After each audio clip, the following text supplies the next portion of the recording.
वसीम अकरम खेलों पर तबसरे तो करते रहते हैं, मगर कभी कभी उन्हें निजी जिंदगी के हवाले से बात करते देखा जा सकता है। आज हम इस वीडियो में वसीम अकरम की पहली अहलिया के बारे में बताएंगे, जिनका 2009 में इंतकाल हुआ था। वसीम अकरम ने अपनी पहली अहलिया हुमा अकरम के इंतकाल से मुताल्लिक एक बार फिर अपना गम बयान किया है। वसीम अकरम को अपनी जिंदगी में एक बड़े सानहे का सामना करना पड़ा जब इनकी पहली अहलिया हुमा का 2009 में इंतकाल हो गया था। पाकिस्तान के साबिक मायानाज कप्तान वसीम अकरम की शरीके हयात की मौत अफसोसनाक हालात में उस वक्त हुई जब वो सिंगापुर जाने वाली एयर एम्बुलेंस में अचानक बेहोश होकर गिर गई थी और उन्हें चेन्नई के अस्पताल ले जाना पड़ा, जहां उन्होंने अपनी आखिरी सांसें ली थी। वसीम अकरम ने इस दिल दहला देने वाले वाक़ये को याद करते हुए बताया कि अहलिया हुमा के बेहोश हो जाने पर वो चेन्नई एयरपोर्ट पर बहुत रो रहे थे। इनका कहना था कि इस वक्त उनके पास भारतीय वीजा नहीं था, लेकिन हिंदुस्तानी इमिग्रेशन अफसर का खैर मकदम किया, जिसने उन्हें बगैर किसी ताखीर के वसीम अकरम को बीवी को अस्पताल ले जाने के लिए छोड़ा।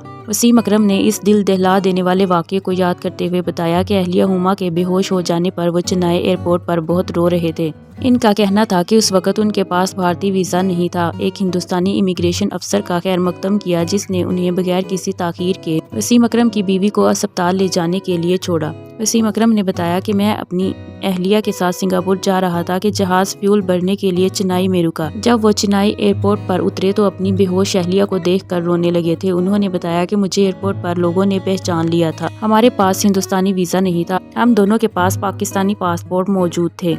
वसीम अकरम ने इंटरव्यू में बताया कि चेन्नई के हवाई अड्डे पर मौजूद लोग, सिक्योरिटी फोर्सेस, कस्टम हकाम और इमिग्रेशन हकाम ने मुझे कहा कि आप वीज़े की फिक्र ना करें और अपनी अहलिया को जल्दी से अस्पताल ले जाएं, जब तक कि हम आपके वीज़े का बंदोबस्त करते हैं। वसीम अकरम ने बताया कि वहाँ लोगों को मेरे लिए इतनी फिक्र थी कि मैं कभी नहीं भूलूंगा। ख्याल रहे कि वसीम अकरम की पहली अहलिया हुमा की वफ़ात 2009 में एक नायाब फंगल इन्फेक्शन से हुई थी। वो कहते हैं कि हुमा का आखिरी बेगर्स और लाशऊर इक़दाम मेरी मंशियात की लत को छुड़वाना और मेरा इलाज करवाना था।